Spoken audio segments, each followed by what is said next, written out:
이혜연 의원입니다. 감사질에 앞서 무주군 농업소득을 위해 수고하시는 증인과 담당님들께 노고의 격려를 드리면서 감사질을 하겠습니다.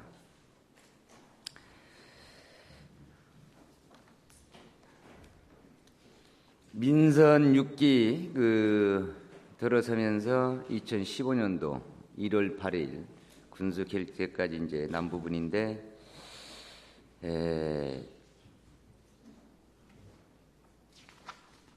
내부 이제 규정을 좀 만들었죠. 그게 어떤 부분이냐면 농업 보조 사업 관련해 가지고 이걸 만드는 취지하고 목적을 좀 설명 좀 해주시기 바랍니다. 쉽게 이제 대상자 선정 기준이라든지 이런 부분에서 새로운 내부 규정을 만들었던 것 같은데 이것을 저희들이 이제 기준을 마련한 그런 이유는 다른 게 아닙니다. 지금 그 보조금 그 지원 사업에서 좀 소외됐던 분들이 사실 있었습니다. 그런 분들에게 이제 또 그 고루 혜택을 주고, 즉 보조금의 그 뭐 편중 또 중복 이런 것을 좀 방지해서 고루 농가한테 좀 이렇게 혜택을 주고자 이렇게 좀 기준을 마련했던 것입니다. 한마디로 말씀드리면 균형 분배 차원에서 이렇게 거기에 포커스를 두고 그런 기준을 만드는 것 같아요. 취지 목적은 굉장히 좋다고 이렇게 생각되어집니다. 본연도.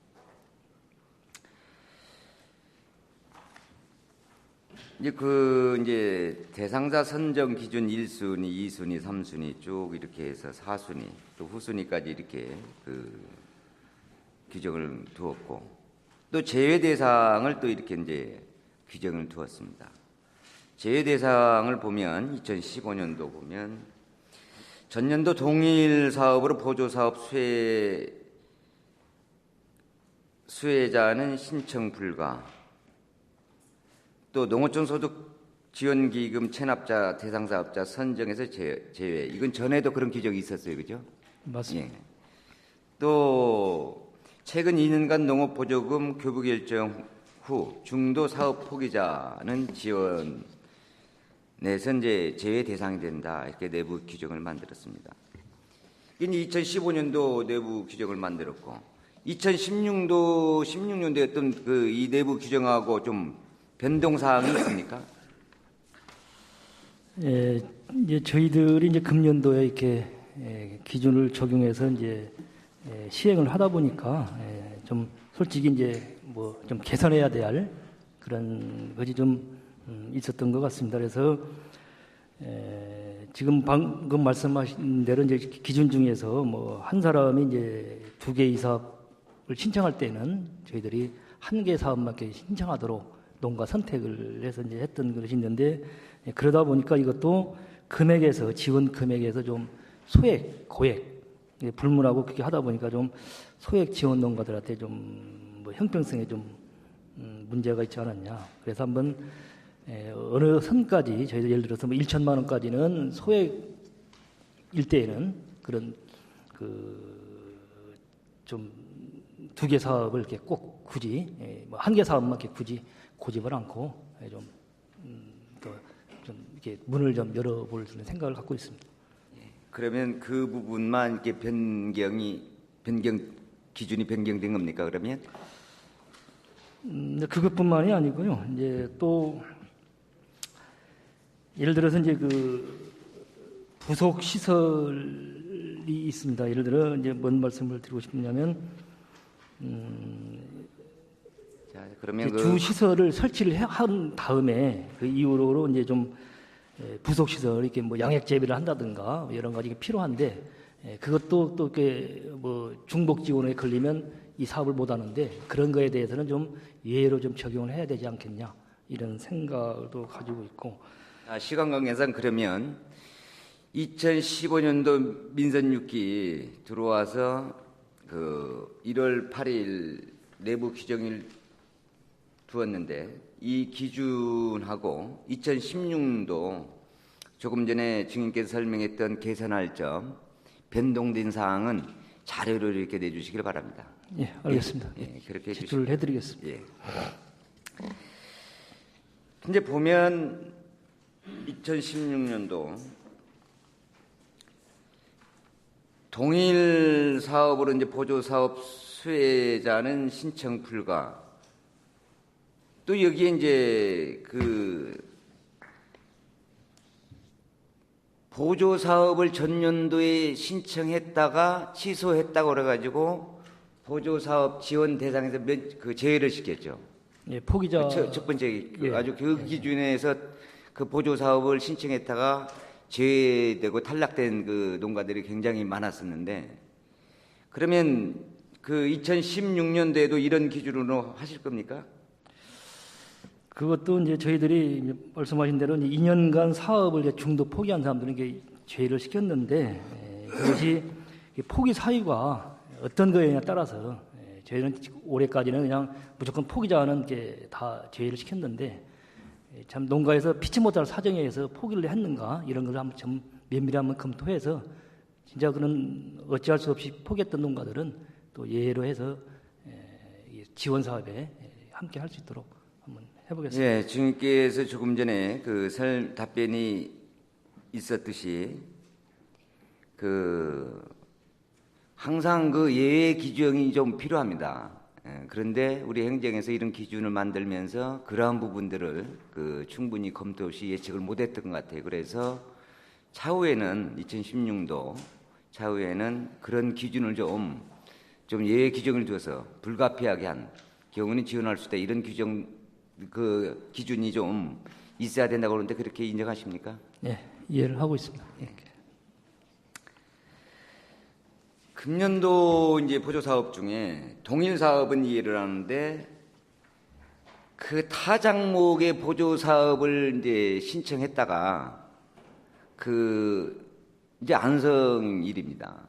쉽게 아로니아 어떤 그 장목의 보조 사업을 신청했다가 그 천마 원목 재배 보조 사업을 매서 제외된 그 33농가가 있었습니다. 타 장목에 이런 부분 굉장히 그 집단 민원도 있었고 좀 불합리하다고 보는데 어떻게 생각하십니까? 이 부분도 개선해야 할 점 아닙니까? 예, 맞습니다. 그래서 그것도 역시 금년도에 이제 그런 그 문제가 발생돼서 저희들이 직접 현장에 나가서 또 농가도 만나보고 또 대표를 만나서 이제 서로 얘기를 했습니다만,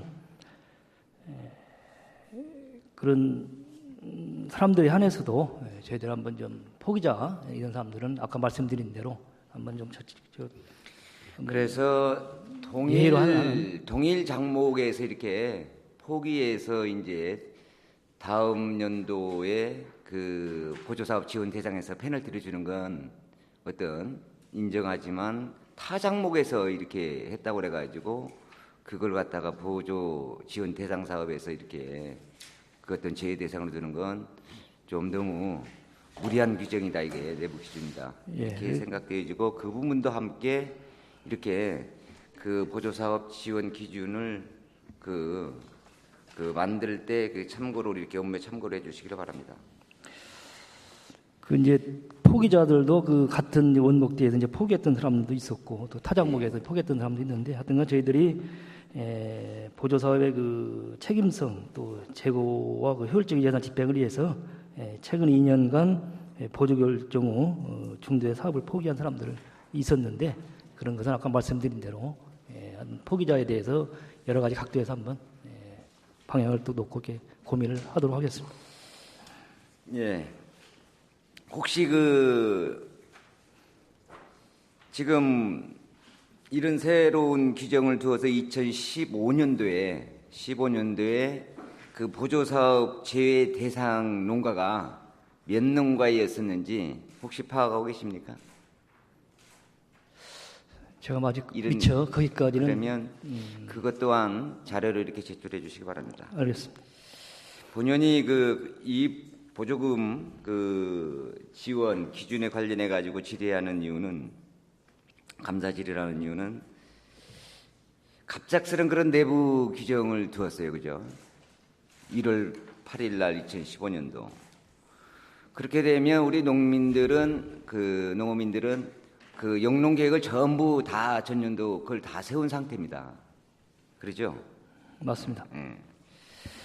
그래 이런 그 지원 사업의 그 내부 어떤 기준이나 규정을 둘 때에는 좀 어느 정도 기간을 두고 예고라든지 이런 그 기간이 필요했다고 보는데 어떻게 생각하십니까? 예, 그 의원님 말씀 맞습니다. 예, 동감은 합니다. 그래서 좀 늦었지만 내년도에는 그러한 우를 번복하지 않게 해서 좀 다각적으로 이렇게 좀 검토를 하고 있습니다. 아마 이런 갑작스런 그 내부 규정 시행으로 이제 그 본의원이 파악하기로는 그 사업 대상자가 굉장히 범위가 줄어들었죠, 그죠? 그렇죠. 그래서 아마 예산도 반납되는 경우 그런 경우가 발생할 수 있다고 보여준다. 그럴 수도 있죠, 그죠? 대상자 범위가 줄어들었기 때문에. 또 하나는 그 갑작스런 그 내부 기준을 두면서 농민들에게는 영농 계획에 차질을 빚었습니다. 실은 그 어떤 장목을 하려고 보조 사업을 신청하고 영농 계획을 세웠다가 예정지 관리까지 전부 다 하잖아요, 그죠? 예. 그다음 같이 보조 사업에서 지원 대상에서 제외가 되다 보니까 다른 장목으로 품목을 변경해야 되는 그런 경우가 있었습니다. 사실입니다. 네. 그래서 향후에는 그런 갑작스런 제도 어떤 기준이라든지 규정을 만들 때에는 1년 전 정도부터 그 제도 시행에 대해서 홍보라든지 주민들 설명회가 이렇게 필요하다고 보는데 증인 어떻게 생각하십니까? 예, 맞습니다. 하여튼간 뭐 거듭 말씀을 드립니다만 그렇게 내년도 사업을 위해서는 사전에 충분한 그런 홍보 이렇게 해서 혼선협도 이렇게 하겠습니다. 그렇게 해주시기를 바랍니다.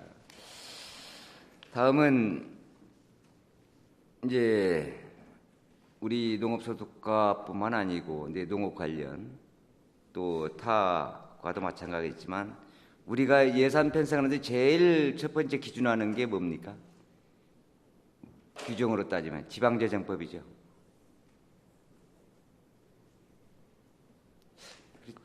그렇지 않습니까? 지방재정법의 제일 기준에서 조례도 만들어지고 모든 게 이루어지기 때문에 지방재정법 규정을 따라서 이렇게 이제 주어지고 우리 농업 부분은 이제 농업 경영체 육성 및 지원에 관한 법률에서 이제 농업 보조 사업이라든지 이렇게 많이 이루어지고 있는데 혹시 그 농업 경영체 육성 및 지원에 관한 법률 중에 제2조의 정의에 그 농업 경영체라는 그런 말이 나오는데 그 농업 경영체란 그 정의를 어떻게 알고 계십니까?